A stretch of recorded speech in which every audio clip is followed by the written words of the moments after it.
Oi, pessoas! Meu nome é Vitória e você está no canal A Teoria das Laranjas. E hoje eu vim conversar um pouco com vocês sobre o top 5, né, dos meus autores favoritos. Eu confesso que foi mais difícil do que eu esperava decidir quais são os meus autores favoritos, porque pra mim, autor favorito, eu sinto que eu teria que conhecer um pouco mais dele, que eu teria que ter lido mais livros dele. E é por isso que, tipo, não coloquei nessa lista João Guimarães Rosa, que é fantástico pra mim, porque eu não conheço tanto assim da obra dele. Não coloquei Machado de Assis. Enfim, ficaram várias coisas de fora, exatamente porque eu queria trazer aqui pra vocês autores que eu conheço de verdade, que eu conheço a obra. Dito isso, vamos lá. Em quinto lugar, gente, eu coloquei o Arthur Conan Doyle, principalmente por causa da obra de Sherlock Holmes, né, que eu li toda. E eu me lembro que depois que eu li toda a obra de Sherlock Holmes, eu decidi que eu queria ler absolutamente tudo desse homem, achei incrível mesmo. Apesar de eu ter percebido, depois de ter entrado em contato com algumas outras histórias dele, que não tem como personagem principal o Sherlock Holmes, né, que é diferente, é bem diferente a escrita dele. E eu também li do Arthur Conan Doyle esse livro aqui que compila histórias de horror dele, né, histórias com esse cunho mais de terror, suspense. E é aqui que eu digo pra vocês, gente, que é bem diferente, assim, em questão da narrativa, o jeito dele de escrever. Então eu estranhei um pouco. Tem algumas outras coisas do Arthur Conan Doyle que eu quero ler, mas enfim, minha experiência com Arthur Conan Doyle é aqui desses livrinhos. E coloco ele em quinto lugar do meu top 5, né, de autores favoritos. Em quarto lugar, eu coloco o Douglas Adams. Eu não vou mostrar os livros porque eles são, tipo, um lugar muito difícil de pegar, então vou deixar a capa por aí dos livros que eu mencionar. E o primeiro livro que eu li do Douglas Adams, né, que me encantou totalmente, se tornando aí uma das minhas histórias favoritas, foi a série, né, do Guia do Mochileiro das Galáxias.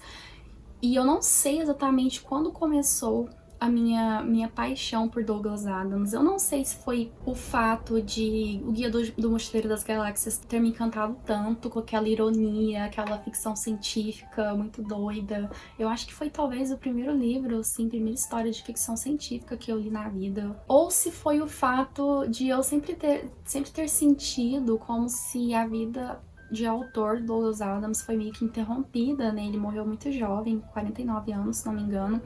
Inclusive, ele pretendia, eu acho, ter continuado a série do Guia do Mochileiro, não continuou. Então, eu não sei se foi isso, foi minha paixão pela escrita e pelo universo do Guia do Mochileiro das Galáxias, ou se foi o fato de eu sempre ter sentido que ele poderia ter me dado mais e ele não me deu porque ele faleceu. Mas assim, depois que eu terminei o Guia do Mochileiro, eu decidi que eu queria ler tudo do Douglas Adams. Inclusive, assim, eu fiquei meio maluca na época procurando vários livros. Eu li outra série dele, que é a série do Dirk Gently, né? Que compila, eu vou pegar minha colinha aqui, porque como eu disse, não estou com os livros, tá muito difícil de pegar. Que é A Longa e Sombria Hora do Chá da Alma, né? Que eu acho que é o segundo livro do Dirk Gently. E tem o Agência de Investigações Holísticas de Dirk Gently também, que eu acho que esse que é o primeiro livro. Foram só dois. Tem a mesma ironia, assim, o mesmo humor característico do Guia do Mochileiro, mas caiu bastante essa série, né? Não tem, assim, a mesma qualidade estética, digamos assim, mas eu li, fiquei louca por isso também. Agora eu tô olhando aqui alguns outros livros dele que eu não li, né? Que tem o Salmão da Dúvida, que eu ainda não li. Tem até uma espécie de biografia, né? Escrita pelo Neil Gaiman, que é o Não Entre em Pânico, que eu não li também. Tem até alguns livros que se passam no universo de Doctor Who, né? Porque pra quem não sabe, Douglas Adams, ele escreveu alguns roteiros pra série famosa lá, Doctor Who. Aí tem o Cidade da Morte, o Shada, que eu não li ainda. Então, como vocês podem ver, eu ainda tenho muita coisa do Douglas Adams pra conhecer. Mas assim, essa é a minha história com Douglas Adams. Apaixonada demais. E é isso. Aí, em terceiro lugar, eu coloco o Bartolomeu Campos de Queiroz. Esse vai ser o único autor brasileiro que vai aparecer por aqui. porque como eu disse, eu queria colocar coisas que eu conheço bem. E eu coloquei o Bartolomeu Campos de Queiroz, porque ele provavelmente é meu autor de literatura infantil favorito. Eu acho que aquele cara, ele sabia moldar as palavras de uma forma, gente, que assim, incrível o jeito com que ele conseguia brincar com as palavras de modo a chegar em uma linguagem infantil, só que nos atingisse tanto, sabe, nós adultos. E aí, como exemplo físico que eu tenho em casa, eu tenho o vermelho amargo, que eu já falei várias vezes. E esse daqui ele é legal porque, por mais que ele tenha essa linguagem infantil, por se passar na perspectiva de uma criança, né? Eu acho que esse aqui é o único livro mais adulto, assim, do Bartolomeu. Incrível, esse aqui é meu favorito do Bartolomeu, certamente. Eu tenho também aqui o Elefante, que esse daqui é livro de literatura infantil, né, todo ilustrado por dentro, tem uma linguagem super metafórica, é um livro assim, para você entrar não procurando significados, porque ele se passa bem no subconsciente, no mundo dos sonhos, então é um negócio bem abstrato mesmo, para você sentir e não ficar procurando significados. Mas eu tenho alguns outros livros dele que eu li, que eu quero, tipo, falar com vocês. Por exemplo, o Por Parte de Pai, que eu não tenho físico, eu quero muito comprar esse livro, que, nossa, ele me tocou muito por me lembrar muito do meu avô, assim, né, porque o Bartolomeu, ele tendia, ele faleceu, infelizmente, ele tendia a colocar muito dele mesmo, né, nas narrativas, eram narrativas muito autobiográficas, e em Por Parte de Pai ele vai falar muito sobre a relação dele com o avô. Então eu me identifiquei muito por eu também ter essa relação muito boa, assim, com meu avô. E tem um livro novo dele, esse eu ainda não li, que foi relançado pela editora Global, que é O Olho de Vidro do Meu Avô. Esse eu quero muito ler, ainda não li. Ele tem alguns livros de não ficção também, tipo o Sobre Ler e Escrever e Outros Diálogos. Assim, gente, o cara é incrível, recomendo muito que vocês conheçam, ele tem muita coisa escrita. Aí, em segundo lugar, gente, eu coloquei o Oscar Wilde, porque eu me lembro que quando eu li a obra mais importante dele, né, que foi O Retrato de Dorian Gray, eu me apaixonei completamente. A escrita do Oscar Wilde, gente, ela é sem igual.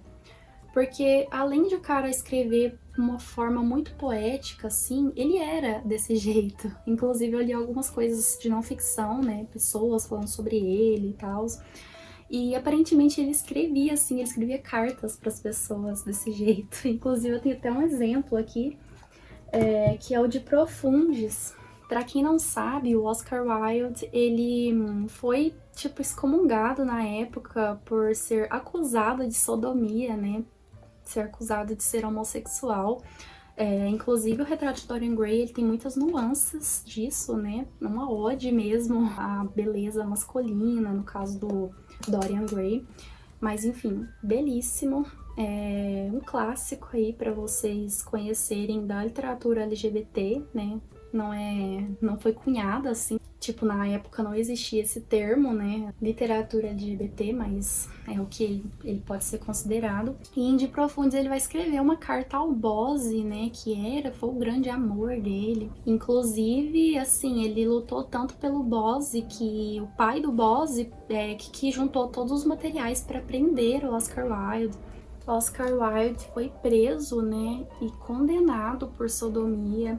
E De Profundis é uma carta que ele vai escrever pro Bose, né, meio que desabafando tudo o que ele passou, todo o amor dele pelo Bose, né, e todo o sentimento que ele acabou carregando depois de tantos anos, né, de ódio de todas as pessoas pelo que ele era, né, por ele ter amado um homem. Eu falo que o Oscar Wilde escrevia poeticamente qualquer coisa, assim, porque que a gente tem uma carta e é tão poético quanto qualquer outro livro dele, fantástico, inclusive, nossa, recomendo demais isso daqui. Vou mostrar aqui alguns livros dele que eu tenho. Eu tenho essa outra versão aqui de O Retrato de Dorian Gray, que eu ganhei de presente. Aí eu tenho também esse livro aqui de contos, que fala que são contos completos, mas eu acho que não são contos completos. Eu acho que eu li todo esse livro, se não me engano. Não tenho certeza. Aí eu tenho também um livro de não ficção dele, que é A Alma do Homem sob o Socialismo. E eu tenho também essa mini biografia aqui do Oscar Wilde, escrita pelo Daniel Salvatore Schiffer, não sei se é assim que se pronuncia, eu também não li ela. Também tenho aqui a importância de ser prudente e outras peças, porque Oscar Wilde era muito prolixo, né, se tratando de peças, ele escreveu muita coisa, e aqui tem algumas das peças dele. Tem Uma Mulher Sem Importância, Um Marido Ideal e a Importância de Ser Prudente. E eu tenho um livro, gente, que foi atribuído a ele posteriormente. Nunca saberemos se realmente foi Oscar Wilde que escreveu. Foi escrita por um nome, né, pseudônimo, que se chama Teline. E chama O Outro Lado da Moeda, e esse aqui parece que é um livro muito mais escandaloso, assim, nessas questões homoafetivas, né? E eu não li ainda também. Então tenho aí até que muita coisa pra ler do Oscar Wilde.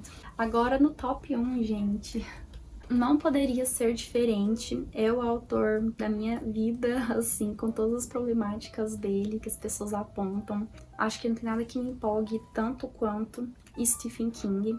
E eu vou falar pra vocês, gente, que o livro que eu iniciei a leitura de Stephen King foi A Casa Negra, que é escrito em conjunto com Peter Straub, e tinha tudo pra dar muito errado e me fazer, tipo, nunca mais querer pegar nada do King.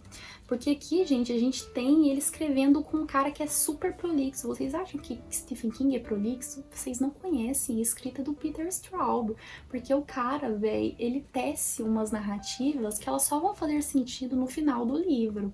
Sem contar, gente, que esse daqui ele é um segundo livro, né, de uma duologia do King, que começa com O Talismã Maldito, acho que é assim que ele foi traduzido o título, que eu não tinha lido anteriormente. E eu peguei de cara esse livro nessa edição aqui super ruim, né, porque ela é de bolso. Inclusive, gente, tinha umas páginas trocadas, sabe? Umas páginas trocadas, tipo, tava na página 100 e a página posterior era, tipo, 114. Tipo assim, entende? Eu tive que caçar onde estavam as páginas, que eu não consegui ler linearmente, porque tá trocado. Então, assim, foi um parto a leitura. Eu falo um parto, né? Deveria ter sido, mas na verdade eu fiquei completamente apaixonada pelo Stephen King logo de cara, por um livro que nem é falado por aí, porque aparentemente ninguém nem gosta tanto.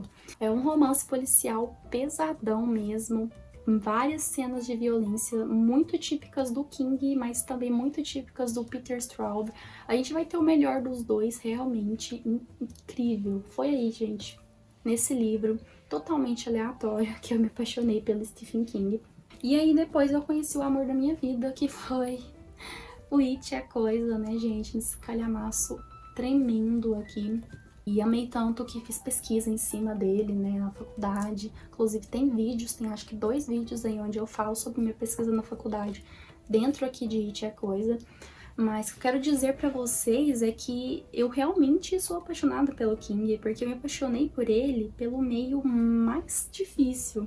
Inclusive, gente, nunca na minha existência que eu indico que vocês comecem pelos livros que eu comecei, mas foi assim que eu me apaixonei por King, e hoje em dia eu tenho uma pequena coleção dele, né, indo aos poucos, né, porque livro do King é caro, e são esses livros que estão aqui atrás de mim, do Stephen King. E é isso, certamente é meu autor favorito, é o autor que eu mais conheço, que eu mais posso falar com propriedade. Inclusive, como eu disse, pesquisei a literatura dele, eu tive que ir a fundo mesmo pra entender o universo do Stephen King. Tá aí, gente, meu top 5 de autores favoritos. É isso, gente, espero que vocês tenham gostado do conteúdo. Me digam aí quais são os seus autores favoritos. Não se esqueça de se inscrever no canal se você ainda não for inscrito, de deixar o seu like, o seu comentário. Te convido a ir lá conhecer meu canal na Twitch. Estou fazendo lives por lá segundas, quartas, sextas e sábados. Inclusive hoje tem live, meu Deus, vai lá me ver, conversar comigo e fazer uns sprints de leitura, foco e produtividade. Um beijo. Até mais!